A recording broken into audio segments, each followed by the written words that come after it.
Hi everyone, I hope you are healthy, and to my students, I miss you much.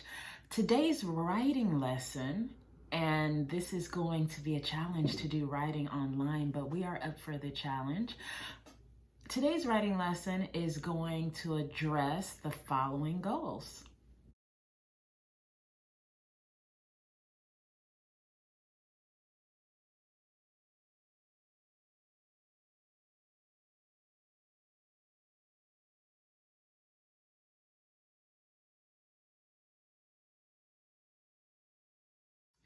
Now, in class, we always like to write and share our opinions about things that are going on. And I gave it a lot of thought, and I decided that the one thing that is on the forefront of everybody's mind is the coronavirus. And as kids, you guys have ideas and you guys have thoughts and you guys have feelings about this too. So for our writing for this week, we will be focusing on how we feel and sharing our ideas about what is going on around us, mainly the coronavirus. So as we know, and we discuss in class, whenever you get a prompt or a writing assignment, the first thing you do, and we talked about this right before I was last with you, is not to start writing. The first thing we do is we have to do pre-writing. We have to get our ideas. So this week we're going to be hopefully going through all the stages of our writing process. And these are the stages of the writing process.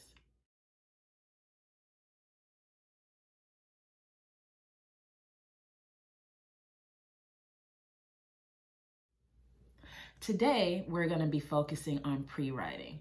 There are many ways to gather your ideas, but we like to use a bubble map. So for our pre-writing, we are going to be using a bubble map, and sometimes people call this a writing web. We are going to have our topic, which is coronavirus, right there in the center, and we're going to consider 5 things that we can talk to or write to about the coronavirus. We're going to start with what you know. I know that you guys have been watching the news because everybody's watching the news. Our parents are watching the news. Our brothers, our sisters, we're all watching the news. So I know that there's some things that you guys know about the coronavirus. I want you to put at least 3 ideas that you know around that bubble for what you know. Then we're going to move on to I can. What are some things that you can do? It can be things that you can do to stay safe during this time, or it can be things that you can do to help out at home, whether that be watch over a younger brother or sister, whether that be help your mom and dad, whatever it is that you feel like you can do during this time, that is what we are going to write around the I can. At the bottom, I want to know how you feel. It's so important that we honor our feelings. How do you feel during this time when you're at home? Things are different. How do you feel about all that is going on? Please make sure that we put 3 ideas that speak to how you feel right now. They don't have to be 3 different feelings, but anything that addresses how you're feeling right now. Then, what do you think? What do you think about all of this? Do you think that things are going to change? Do you think things will go back to the way they were before? Do you think that this will be over soon? What do you think about the coronavirus and how it's affecting us? And last but not least, I will. What is some things that you plan to do when this is over? What will you do? What are you looking forward to doing? What are you excited about doing when all of this is over?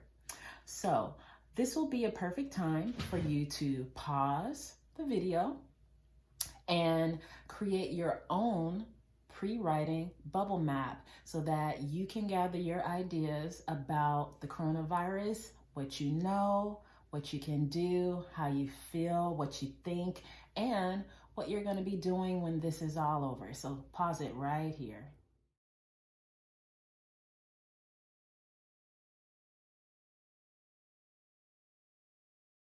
So you guys should have had some time to fill out your bubble map to get your ideas together about the coronavirus. I am going to show you just an example because you know I don't like copycats. This time, if you choose, you can copy these 2 examples that I'm going to show you, but all the other ones have to be your ideas, okay? So just to give you an example of something that I can do, I can wash my hands often, right? That will help me to stay safe. With the I will, up here, I will go back to work.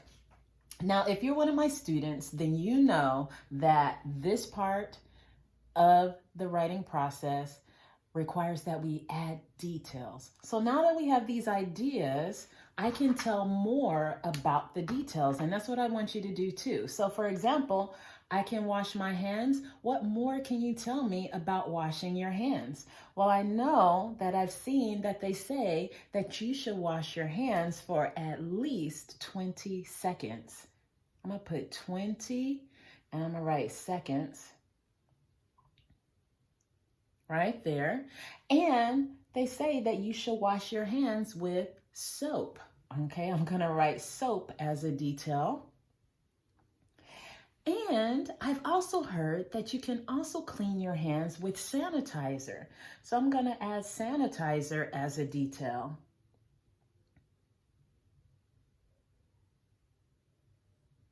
Okay, so for go back to work, I'm going to put students because I can't wait to see my students.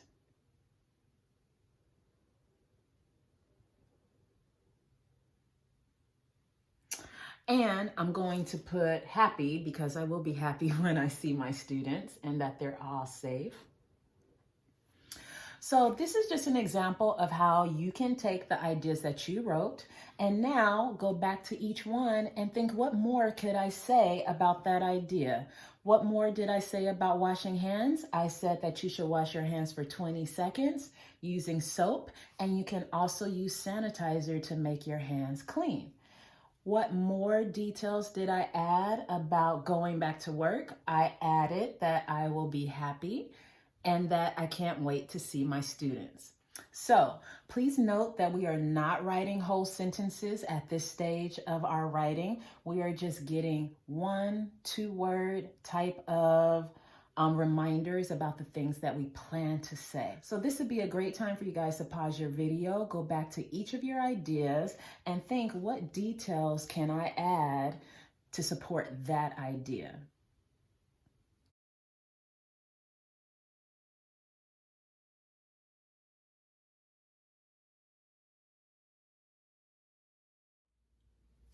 So if you guys have added your details to every single bubble, I would like for you to find someone in your house, whether that be a sibling, a brother, a sister, mom or dad, lots of people are home these days, that you can share your ideas about the coronavirus with. It's always important that we talk about our ideas because that helps solidify it in our mind, and it's going to help our writing be so much easier.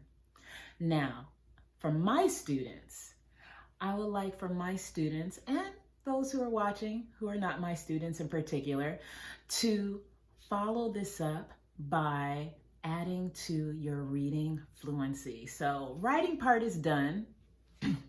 Make sure that you are taking time to read each day for at least 30 minutes. That is going to help bring your fluency up. It's going to help with your comprehension. And there are so many resources for reading. So we have books at home, books that our teachers have given us to bring home with us. We have online resources. There's plenty of them out there now. You can just Google books and add your grade level, or online reading and add your grade level. And I'm sure that you will find some very interesting things for you to read. Make sure you are reading. When we get back to school, I cannot wait to give a fluency assessment to my students to see how much faster they're reading now that they have all this time to read every day at home. Okay, so I'm going to say goodbye for now. Make sure that you guys have finished your pre-writing, and next time we will move on to organizing our ideas a little bit more. See you next time.